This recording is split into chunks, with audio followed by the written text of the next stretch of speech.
Hello hello hello, good evening everybody. My name is Shubham Jagdish and welcome back to the channel.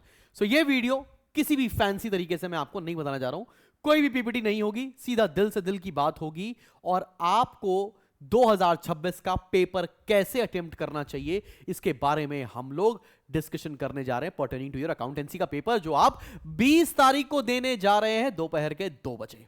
चलो भाई, आओ बात करते हैं इस पेपर की थोड़ी सी इन डेप्थ गहराई में जाने की कि स्पेसिमेन को देखते हुए और पिछले ट्रेंड को देखते हुए पेपर कैसे अटेम्प्ट करना चाहिए। पेपर दो पार्ट में डिवाइडेड है, section A and then we have section B. मेरी बात ध्यान से सुनना, सेक्शन ए दे रखा है आपको और देन आपको सेक्शन बी दे रखा है। सेक्शन ए आता है बेटा जी 60 मार्क्स का और सेक्शन बी आता है 20 मार्क्स का। कुछ बच्चे एग्जाम में सेक्शन सी भी अटेम्प्ट करके आते हैं जो कि कंप्यूटराइज्ड अकाउंटिंग है, वो मैंने पढ़ाई नहीं है। अगर आपके स्कूल में भी नहीं पढ़ाई गई है तो उसको जाकर अटेम्प्ट ना करें। आगे बढ़ते हैं। अब देखो बेटा, सेक्शन ए में जो एमसीक्यूज या जो छोटे क्वेश्चंस आते हैं वो पहले क्वेश्चन में होते हैं और इसके 10 पार्ट होंगे। आप ये सोच लेना कि जो काउंसिल है सबसे ज्यादा ट्रिकी पोर्शन, सबसे ज्यादा डिफिकल्ट क्वेश्चन वो छोटे नंबर के क्वेश्चंस में पूछे जाने की उम्मीद होती है। मतलब सबसे ज्यादा डिफिकल्टी तुम्हें यहां मिलेगी और तुम्हें यहां मिलने की उम्मीद होने जा रही है। यहां पर क्वेश्चन नंबर 2, 3, 4, 5, यहीं पर तुमको डिबेंचर्स का क्वेश्चन मिलेगा, यहीं पर तुम्हें रिडेम्पशन का क्वेश्चन मिलेगा, यहीं पर तुम्हें डेथ का क्वेश्चन मिलेगा, रिटायरमेंट का क्वेश्चन मिलेगा। ऐसे क्वेश्चन यहां पर बन रहे होंगे जहां पर आपको ज्यादा परेशानी का सामना करना पड़ता है।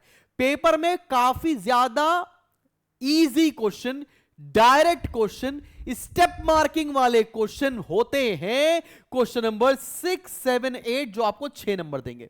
यहीं पर आपको 6 में क्या मिलेगा, आपकी फाइनेंशियल स्टेटमेंट जिसमें आपको फॉर्मेट बनाने के और बहुत ज्यादा स्टेप मार्किंग के नंबर मिलते हैं। फिर आपको 7 में आएंगे तो आपको डिसोल्यूशन मिल रहा होगा और यहीं पर आपको क्वेश्चन मिल रहा होगा आपका एडमिशन का, ठीक है ना। तो 6, 7, 8 मोर और लेस आपको यहां से ये 3 क्वेश्चन डायरेक्ट मिलते हैं, मुश्किल नहीं होते। और 7 और 8 में तो 8 वाले क्वेश्चन या 7 वाले एडमिशन में एक क्वेश्चन में आपको चॉइस भी मिलेगी, आप कर सकते हो मेरे हिसाब से। और साथ ही साथ क्वेश्चन नंबर 9 और क्वेश्चन नंबर 10 मतलब फंडामेंटल और शेयर्स का क्वेश्चन आपको 10 नंबर का मिलेगा। हो सकता है 2-2 पार्ट में आपको ये चीजें मिल रही हूं। अगर मेरा शेयर्स का चैप्टर और मेरा फंडामेंटल मजबूत होगा तो मैं सेक्शन ए से अपना पेपर अटेम्प्ट करना शुरू करूंगा और पीछे से पेपर अटेम्प्ट करूंगा। That means what, question number 10 पहले करूंगा, 9 करूंगा, 8 करूंगा, 7 करूंगा, 6 करूंगा, 5, 4, 3, 2, 1 फिर आऊंगा सेक्शन ए के बाकी एमसीक्यू पे। अगर एमसीक्यू पेपर में छूट भी गए तो 10 के 10 क्वेश्चन 10 ही नंबर तो जाएंगे। बात समझ में आ रही है, बात आपको क्लियर है कि नहीं क्लियर। और यह एमसीक्यू में सबसे लास्ट में अटेम्प्ट कर दूंगा। ऐसा कुछ भी नहीं होता है कि पेपर आपको सीक्वेंस में ही अटेम्प्ट करना है, कोई लॉ नहीं है। जैसे मर्जी चाहे वैसे आप पेपर अटेम्प्ट कर सकते हैं as per your good faith, ठीक है ना। जैसा तुमको सही लगे, जो तुम्हारे लिए सही हो वैसे अटेम्प्ट कर सकते हो। तो मैंने कहा कि ये वाला क्वेश्चन सबसे लास्ट में अटेम्प्ट करना। सिमिलरली सेक्शन बी में जो क्वेश्चन नंबर 11 है ये भी ट्रिकी है, एमसीक्यू है, 1 मार्क का क्वेश्चन है, डिफिकल्ट होगा, ये भी सबसे लास्ट में अटेम्प्ट करना। मतलब 10 और ये 5, 15 क्वेश्चन सबसे आखिरी में भी अटेम्प्ट कर दोगे तो कोई दिक्कत वाली बात नहीं है। छोटे क्वेश्चन होते हैं, आखिरी में हम जल्दी जल्दी कर भी सकते हैं और साथ में अगर छूट भी गए तो 15 ही नंबर जाते हैं भाई। अब इसमें क्या अटेम्प्ट करना है, कैश फ्लो स्टेटमेंट में चॉइस मिलेगी, ये करना है, रेशियो करना है, कंपैरेटिव कॉमन साइज करना है। अगर मेरा पेपर या मेरी कैश फ्लो स्टेटमेंट और रेशियो मजबूत होता तो मैं पेपर शुरू करता सेक्शन बी से, यहां से ये करता, फिर यहां से ये करता और लास्ट में मैं सेक्शन ए और सेक्शन बी के एमसीक्यूज को सॉल्व कर रहा होता। This should be an ideal way of going ahead with your examination. साथ में स्टॉप वॉच भी रखनी है। कैसे स्टॉप वॉच रखनी है, कितने क्वेश्चन को कितने मिनट देने हैं। 15 मिनट जब रीडिंग टाइम मिलेगा तो हमको वहां पर यह शॉर्टलिस्ट कर लेना है कि हमें कौन सा क्वेश्चन अटेम्प्ट करना है।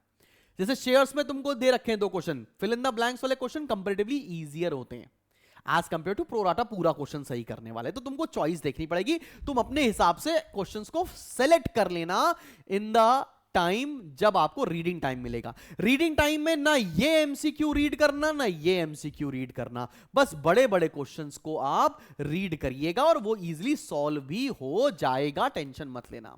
अगर 10 नंबर का क्वेश्चन है तो तुमको उसमें 20 से 25 मिनट से ज्यादा नहीं देने।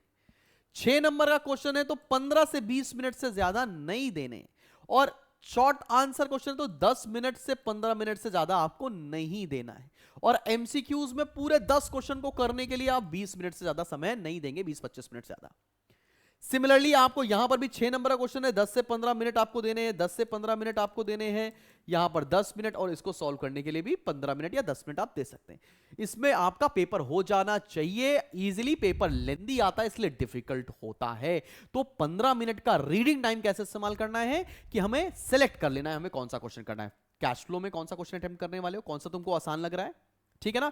जिसमें 1 मार्कर वाले क्वेश्चन होते हैं, जैसे बहुत सारे क्वेश्चन पूछे जाते हैं, वो आसान होता है, उसमें स्टेप मार्किंग आसान होती है एज कंपेयर टू पूरा कैश फ्लो स्टेटमेंट बनाने के लिए। क्लियर है। और वैसे ही आपको डिसाइड करना पड़ेगा कि आपने शेयर्स में कौन सा क्वेश्चन करना है, फंडामेंटल में कौन सा क्वेश्चन करना है, एडमिशन की जो चॉइस आ रही है उसमें कौन सा क्वेश्चन करना है, ये आपको विलफुली देखना पड़ेगा। And this is how you should go ahead. Do not start your paper with MCQs और short questions. Start with the वो वाला क्वेश्चन जो सबसे ज्यादा मार्क्स का वेटेज रखता है। सीक्वेंस मैटर नहीं करता। इस तरह से करेंगे 100% मार्क्स आपके आने की उम्मीद रहेगी इन द अपकमिंग एग्जामिनेशन। चलो मिलते हैं नेक्स्ट वीडियो में। Till keep smiling and keep learning. This is me Shubham Jagdish signing off.